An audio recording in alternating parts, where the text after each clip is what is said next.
President Emerson Mnangagwa last week dispatched his Politburo and Central Committee members to Kwekwe to hear first-hand reasons why the party lost the crucial Kwekwe Central and Mbizo parliamentary seats to the Nelson Chamisa-led Citizens Coalition for Change (CCC) in the 26 March by-elections, as he seeks a viable strategy to win the seats in 2023. Mnangagwa is unhappy with the loss in his own backyard, and where he also addressed thousands of party supporters at Mbizo Stadium ahead of the crucial by-elections his party went on to lose.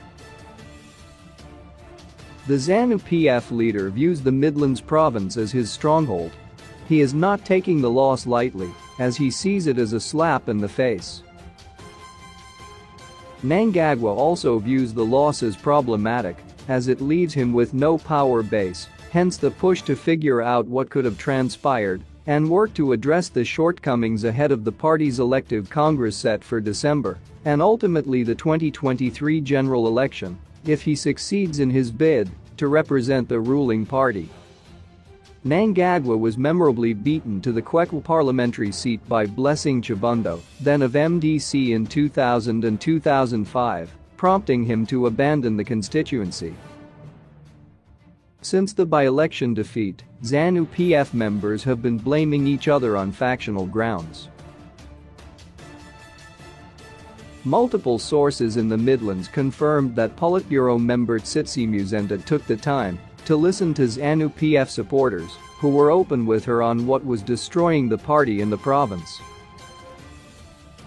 Sources said Musenda, daughter of the late former Vice President Simon Musenda, was accompanied by Wellington Magura, a Central Committee member in the Midlands province.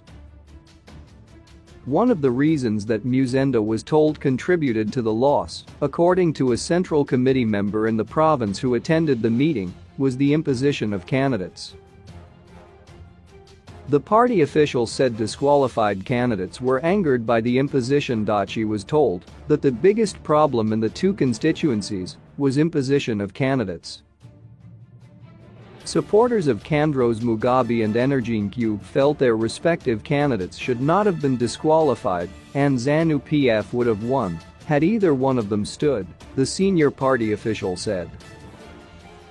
The official said supporters of Mugabe and Cube could have deliberately stayed away from voting in protest after Mnangagwa ordered the two to step aside and pave way for John Mapurazi, who garnered 883 votes against the CCC's Judith Tabewa, who had 639 votes. In Mbizo, the CCC's Settlement Chikwinya garnered 146, while Vongesh Mupureri had 232 votes. Mapurazi was decampaigned, and that is why you saw that a ZANU-PF councillor won, where an aspiring MP lost. That was clearly Bora Musango, a party insider said. ZANU-PF also lost in Nkoba constituency in Gweru, but said it remains determined to win big in the province long considered as Mnangagwa's stronghold.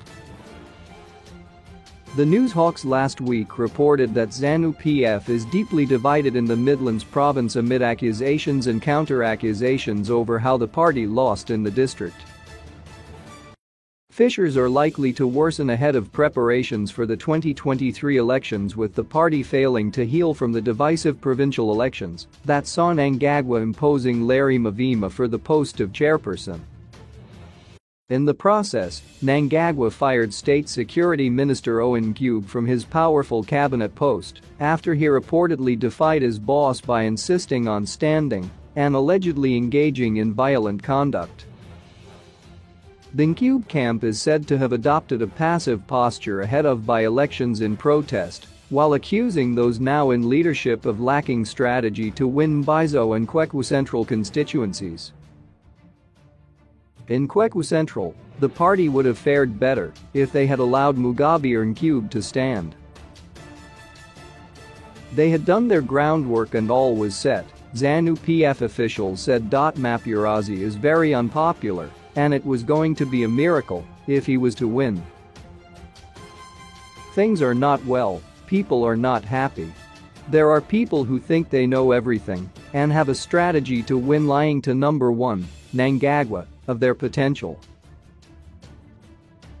We ended up watching them do the things and we knew it would end in defeat, a senior ZANU-PF official told the Newshawks this week. We were not united on the ground. People who were running the campaign did not have a strategy, they do not have people skills, and we ended up on the losing side. ZANU-PF relied on mobilizing youths around mining claims and the strategy, sources said, was working well and, had Nkuba Mugabe been allowed to stand, given their support base, one of them could have won. A rival group, however, blamed violence under ZANU-PF's militant al-Shabaab thugs for alienating the party from communities. The violent group is known for terrorizing people in and around Kwekwe and said to be linked to Nkuba, who is nicknamed Mudha in ZANU-PF circles. Ping it, ping it,